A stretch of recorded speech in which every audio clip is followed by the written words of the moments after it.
Hi everyone, welcome back to my Rangamati part 1। আমরা চলে আসছি পলাল পার্ক অ্যান্ড কটেজে।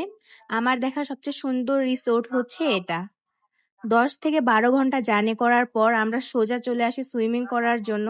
আর সুইমিং করতে এসে দেখি এত সুন্দর একটা ভিউ। সুইমিং এর পাশেই ছিল কাপ্তাই লেক, আরো বেশি ভালো লাগতেছিল। অ্যান্ড ফর 1 আওয়ার আমরা পুলটা বুক করে নেই আমাদের প্রাইভেসির জন্য। দেন ভাইয়ারা সুইমিংটা ক্লিন করতেছিল। আর পাশেই ছিল জুস বার, তোমরা চাইলে জুসও এখান থেকে অর্ডার করে খেতে পারো।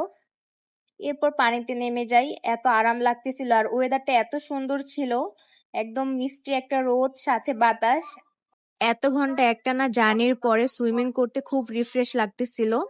যদিও সাঁতার পারি না, তাও ডুব দিতেছিলাম, চেষ্টা করতেছিলাম। লিটারালি সুইমিং এর পাশাপাশি কাপ্তাই লেকের ভিউটা মারাত্মক লাগতেছিল। দেন সুইমিং শেষে একদম ফ্রেশ হয়ে রেডি হয়ে চলে আসছি পুরাটা পলল পার্ক অ্যান্ড কটেজ ঘোরার জন্য। চারপাশ এত সুন্দর, ইভেন এনভায়রনমেন্টটাও এত সুন্দর ছিল। পলওয়েল রিসোর্টের পার্ক অ্যান্ড কটেজ দুটোটাই খুব সুন্দর। তোমরা যারা শুধু পার্কে ঢুকতে চাও তাদের জন্য জনপ্রতি 40 টাকা করে টিকিট। অনেকেই ঢুকে ছবি তুলতেছিল। দেন আমি দেখো এইটাতে চলে আসছি। এটা হচ্ছে ঝুলন্ত ব্রিজ পলওয়েলের। এখানে অনেক সুন্দর লাগতেছিল, চারপাশ অনেক বেশি পাহাড়, সাথে কাপ্তাই লেক, বেশ ভালো লাগতেছে। দেন এই দেখো তাদের এক এক সাইড এত সুন্দর করে ডেকোরেট করা, চারপাশ এত সুন্দর করে সাজানো, অনেক শান্তি লাগতেছিল। আমি এখানে অনেক ভিডিও করি, অনেক ছবি তুলি। এগুলো হচ্ছিল কটেজ, অ্যান্ড এটাই হচ্ছে সেই ঝুলন্ত ব্রিজ পলওয়েল পার্কের। এন্ড দেখো এটা হচ্ছে সিঙ্গাপুরি স্টাইলে একটা সিংহ, জানি না এটার নাম কি, যাই হোক চারপাশ খুবই সুন্দর।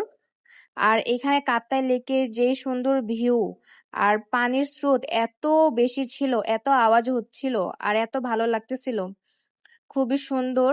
খুবই ভালো লেগেছে আমার কাছে পার্সোনালি এই পলার রিসোর্টটা। তোমরা যারা যেতে চাও তাদের জন্য আমি এটাই সাজেস্ট করবো যে তোমরা ফ্যামিলি ফ্রেন্ডস নিয়ে ওর কাপলসরা গেলে এখানেই যাও।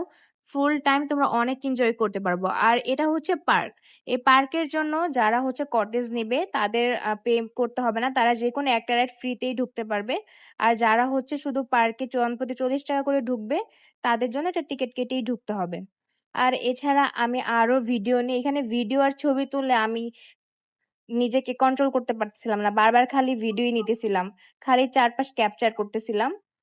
অ্যান্ড এই দেখো কি স্রোত কাপ্তাই লেকের। আর এখানে কিন্তু প্রচুর মাছ, এখানে যারা মাছ খেতে যাবে তাদের বলবো যে এখানে অনেক ভালো মাছ পাওয়া যায়। তারা মাছের সব আইটেম কাপ্তাই লেক থেকেই ধরে রান্না করে। অ্যান্ড এটা দেখো একটা মিষ্টি কুমড়া, না আসলে এটা একটা স্টল, অ্যান্ড খুবই কিউট ছিল। এখানে ফুচকা আর কফি চা পাওয়া যাচ্ছিল। খুবই মজা ছিল ফুচকাটা। আমি যদিও ফুচকা একদমই পছন্দ করি না, বাট তাদেরটা খুবই মজা ছিল। মেইনলি টকটা অনেক মজা ছিল। আর এই কফিটাও খুব ভালো ছিল। দেন এখানে বসে অনেকক্ষণ বাতাস এন্ড ভিউ উপভোগ করলাম। আর আমি খুবই হ্যাপি ছিলাম, হ্যাপি হ্যাপি আনিসা। দেখো চারপাশে লাইটিং দেওয়ার পর তোমাদের রাতের ভিউ এনজয় করার জন্য কটেজে থাকতেই হবে মাস্ট। আর এটা ছিল ব্যাম্বো চিকেন, যেটার আমি অনেক রিভিউ দেখেছি, অনেক মজা শুনেছি, তো আমি এবার ট্রাই করে ফেললাম। অ্যান্ড এটার টেস্টের ব্যাপারে বলতে গেলে বলবো যে এমন টেস্ট শুধুমাত্র পাহাড়ি কোনো এলাকাতে গেলেই পাবা।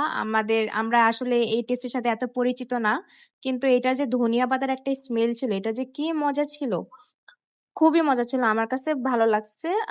ট্রাই করার জন্য ইটস ওকে, বাট রেগুলার খাওয়ার জন্য আমি সাজেস্ট করবো না। বাট ইউনিক কিছু ট্রাই করার জন্য আমরা এটা খেতেই পারি। অ্যান্ড বাকি সব আইটেমও মজা ছিল। চাপিলা ফ্রাই নিয়েছিলাম, আর ডাল দিয়ে চাপিলা ফ্রাইটা খেতে অসাধারণ লাগতেছিল এক কথায়। আর পাহাড়িদের খাবারের টেস্টটাই খুবই ভিন্ন রকম, যেটা আমি তোমাদের এক্সপ্লেন করতে পারবো না। আর এছাড়া পলল কটেজ অ্যান্ড পার্ক কিন্তু পুরাটাই পুলিশের তত্ত্বাবধানে। সো তারা অনেক ভালো গাইড করে, চারপাশ অনেক গার্ডে রাখে। এন্ড এই তো দেখতে দেখতে সকাল হয়ে গেল। তারপর কমপ্লিমেন্টারি ব্রেকফাস্ট দিয়েছিল তারা।